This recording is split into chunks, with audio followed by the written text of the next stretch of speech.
and welcome back to the Parc Fermé Parlay podcast with Kieran Downey. It's race week once again. It's Canadian Grand Prix week. That means it's predictions time. But before we get into our predictions, we are going to go through the 2026 Formula One calendar because that got released today.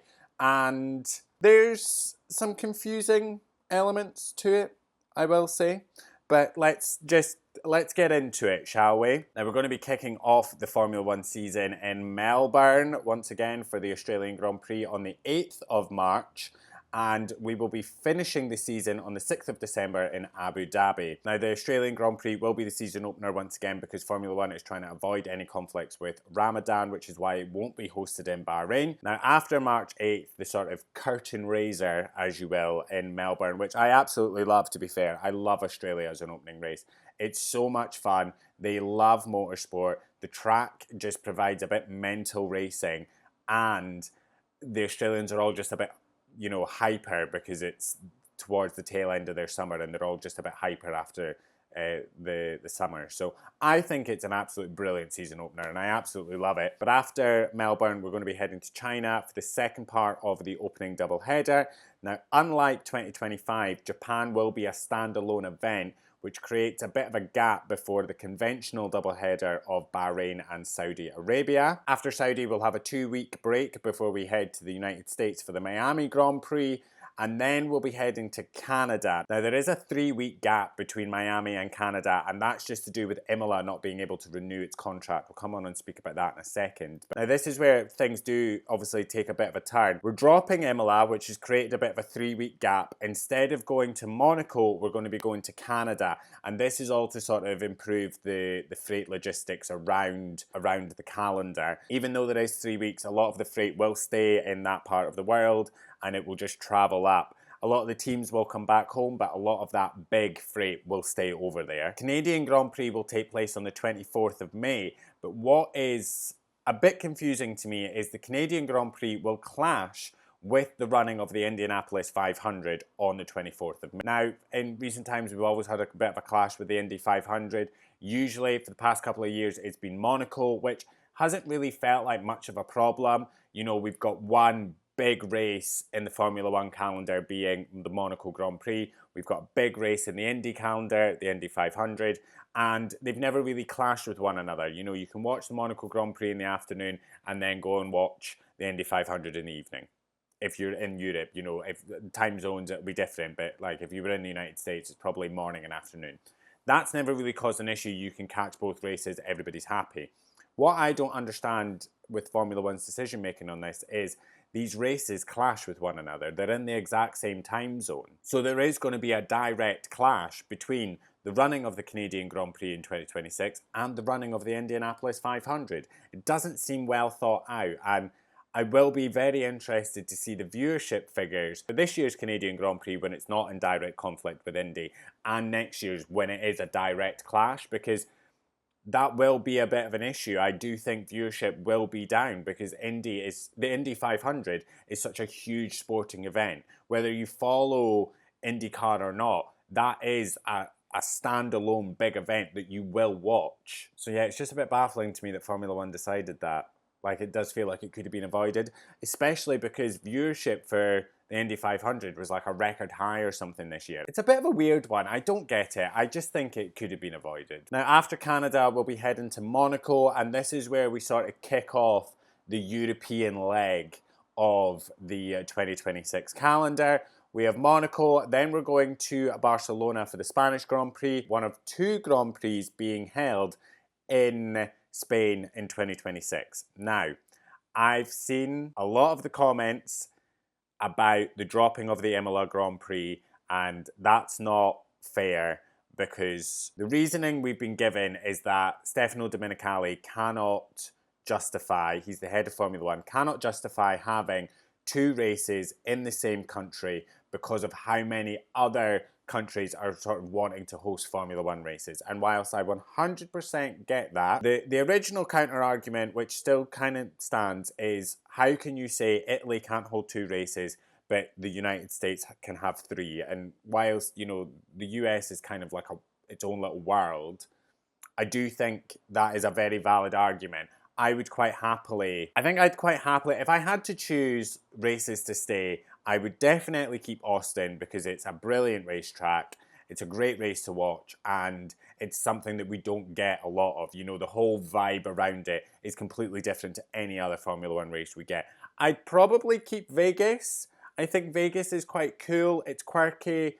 The racing has been pretty decent, and I think it will only get better with time. You know, we're only going to go into the third year of it now. So I'd keep Vegas, I'd lose Miami. I'd lose Miami. I don't think it provides anything unique to the calendar. I think the racing is inherently quite dull, to be quite honest. I think the location is also quite dull. Like, yeah, it's cool to be racing around the Hard Rock. And I mean, I think the only thing that's cool about it is the paddocks inside the stadium. The racetrack's incredibly dull. It's basically in a car park. Everything just seems a bit tacky. The fake marina, I'm just not a big fan of it. I'd happily lose Miami because I don't think it brings us anything, to be honest. And if the argument is you can't have so many multiple races within one country, I think it's, you know, we could ditch Miami. But again, 3 races in the United States are all because of this. And I actually think F1 owns the Vegas GP. Like, I think they own that. There's something to do with that. I don't think Vegas pay money to host it. Maybe I'm wrong on that, so don't quote me, but it's all to do with money. And I don't think Imola could put up maybe the amount of money that Formula One want, or that some of these other places can do. So yeah, whilst I agree that it's not fair, I can see why it's happening. I've also seen people kicking off because we've lost Imola, and that's, you know, how can we lose one Italian GP but put in another Grand Prix in Spain? That one is very simple to clear up. The Madrid Grand Prix has a contract from 26 onwards. Barcelona's contract runs out in 26, and rather than terminate the contract and probably have to pay out a load of money for breaking contract, just keep it on for 1 year and then that's it done. And we move to one race in Spain from 2027 onwards. Now listen, I wouldn't have such an issue of losing Barcelona if it weren't for the fact that the Madrid circuit looks horrific. It looks horrific. It looks terrible to drive. I mean, I know we've only seen that mad simulation and stuff they did, which I've already gone through, which is horrendous, but the whole thing just doesn't give me good vibes, and I feel like we're about to lose what is a decent, good, old school racetrack, which we seem to be getting less and less of at the moment, in favour of these street track, hybrid track situations. And I understand that a lot of it is to do with accessibility and money and all this kind of stuff, but I would much rather have Barcelona stay on the grid than whatever mess we're about to get in Madrid. And listen, what I will say is kind of playing devil's advocate to myself. We all said that Vegas would be an absolute shocker, and now we all kind of like Vegas. So maybe it'll surprise us, maybe it'll surprise us. I don't know, but I don't get good initial vibes from it. But that's the reason we've got 2 Spanish races. So after the Spanish Grand Prix in Barcelona, we've got a double header with the Austrian Grand Prix and Silverstone. Then we've got another 2-week break before we head to Spa for the Belgian Grand Prix and Budapest for the Hungarian Grand Prix. Then it is the summer break. After the summer break, we're heading to Zandvoort for the Dutch Grand Prix. Then we've got another 2-week break before we head into a double header of Monza and Madrid. That second Spanish Grand Prix will round out the European leg of the season. Again, there is a bit of an asterisk beside that one because it needs to go through some FIA testing, the new Madrid circuit, to make sure that it is, you know, good to go ahead and good to race on. There's a certain homogenized word, I can't pronounce it, I've tried all day. But the FI need to do some testing on it to make sure it's good to go. Then we go to Baku for the Azerbaijan Grand Prix standalone event. Then we're off to Singapore for the Singapore Grand Prix, another standalone race, before heading into a triple header of the United States Grand Prix in Austin, the Mexico Grand Prix in Mexico City, and the Brazilian Grand Prix in Sao Paulo. And then we finish off the year with a final triple header of the Vegas Grand Prix, the Qatar Grand Prix, and the Abu Dhabi Grand Prix at the Yas Marina circuit. And that, my friends, is the 2026 Formula One calendar. I reserve my judgment on Madrid. Well, I mean, I can't really say that because I've been quite judgmental about it for the past couple of weeks, but we'll see what happens with that. I am absolutely devastated that we are actually losing Imola. I don't think it's permanent. I think it's a, goodbye for now situation, because Stefano Domenicali has said that he would be open to getting that into a sort of rotational basis. I imagine at some point, once this rotational situation has been figured out, we will probably see the likes of Spa and Imola going into a rotational basis. I don't really know what else, but I can imagine seeing that as a rotation.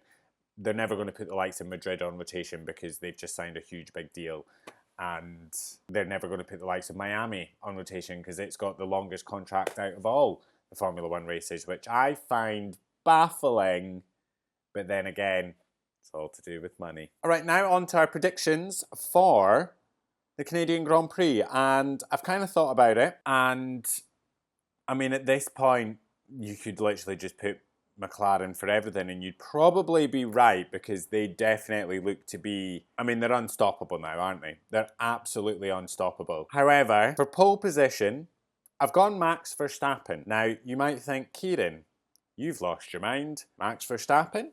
He's, pretty close to getting a race ban. And you would be right, my friend. He is 1 point away from a race ban after he was given 3 penalty points in Spain for that crash with George Russell. I don't want to get into it. I've been absolutely hammered online for that. And whilst, yes, he is on 11 penalty points out of 12, and I think it's 2 races before 2 points get wiped. So I think Canada, he needs to keep it clean.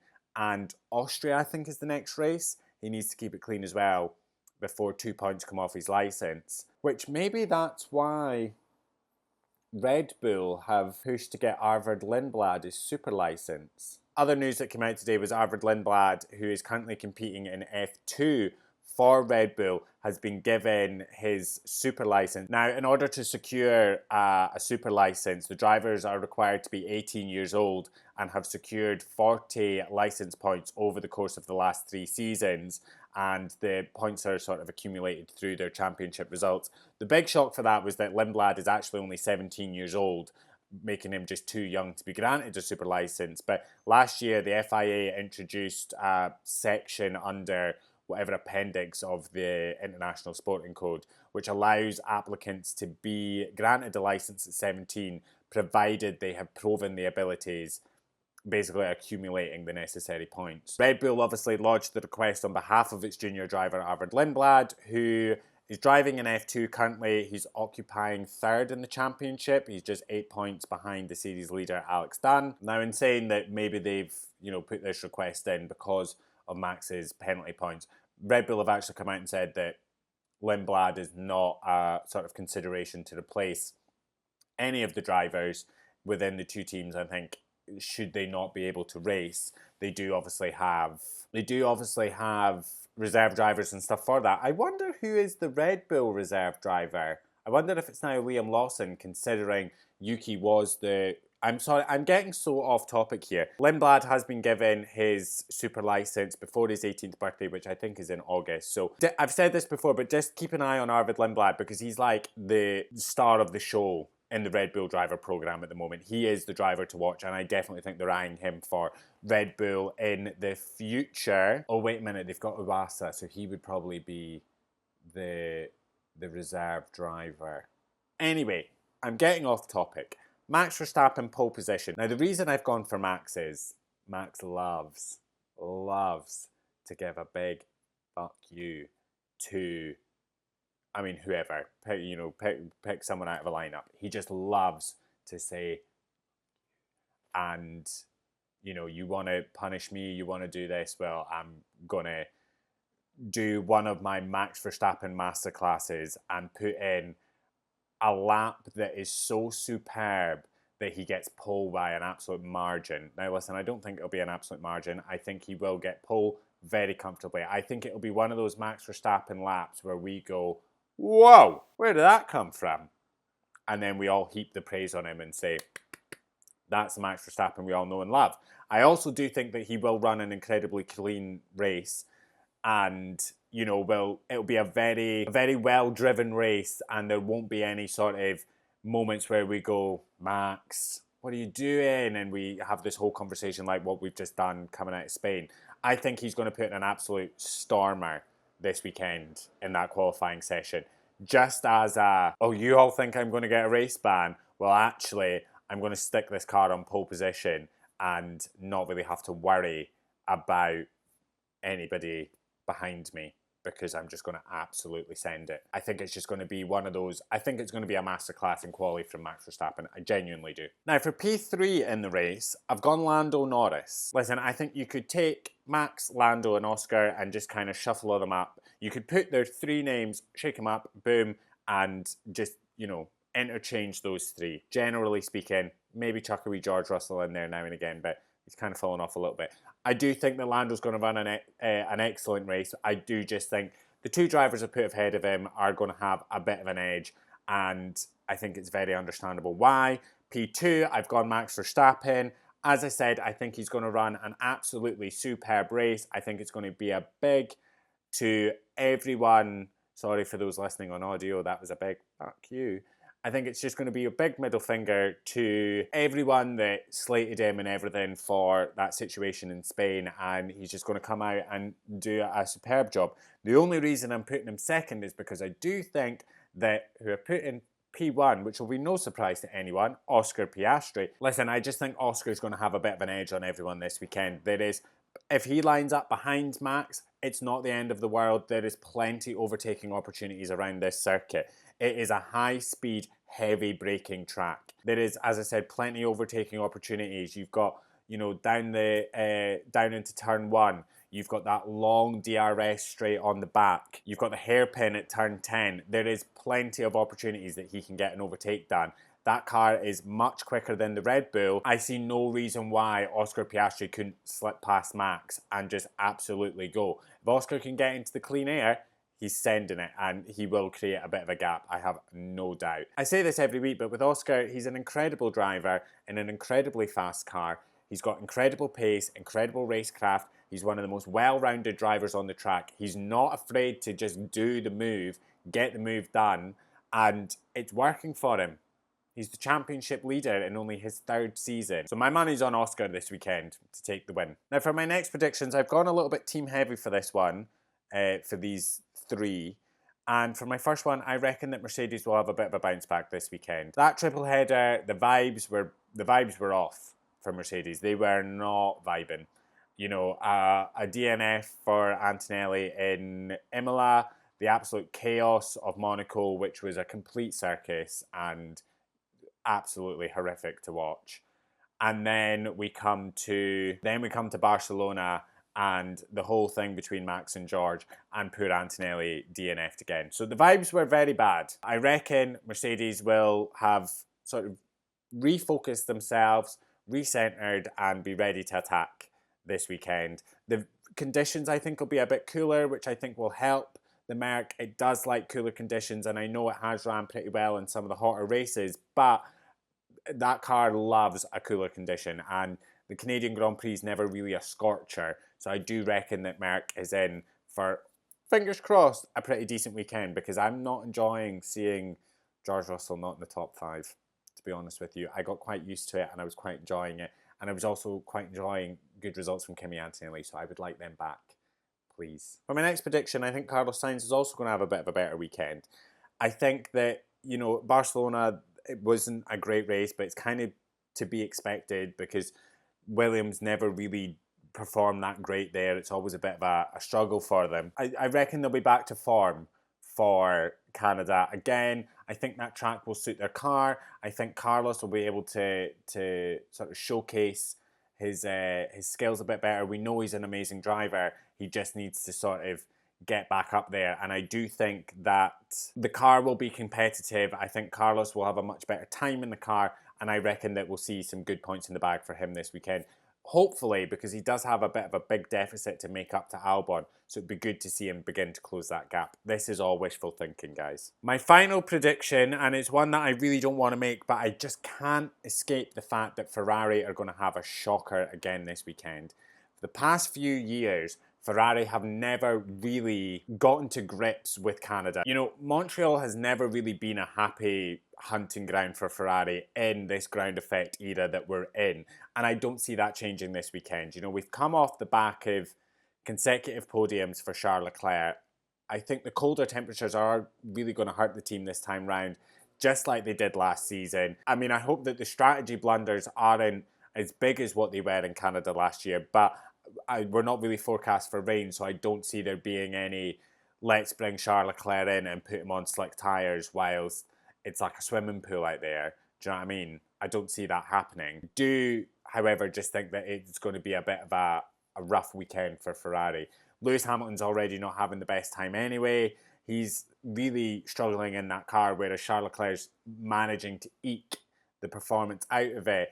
I do just think that the sort of hope that Charles Leclerc's given us over the past 2 race weeks is going to sort of go away. And I don't really like that because big Ferrari, Charles Leclerc, Lewis Hamilton fan here. So I might be a bit depressed after the race this week. Now things are going to be a little bit different this weekend. Because of the timing of everything, we will sort of be bundling everything up into just a race review. So we'll be doing a race review and a quali review all in the same. Talking about the big moments, if there's anything in practice, quali, and everything that happened in the race all in one big episode, which will be out on the Monday, because I'm pretty sure the Grand Prix doesn't start till like 7 p.m. our time. So by the time I've got everything recorded, it's coming out on Monday. Thank you very much for listening along. Let me know your thoughts on the 2026 Formula One calendar in the comments down below. Let me know your predictions for this weekend, and I will see you after the race. Enjoy the rest of your day. Love you. Bye.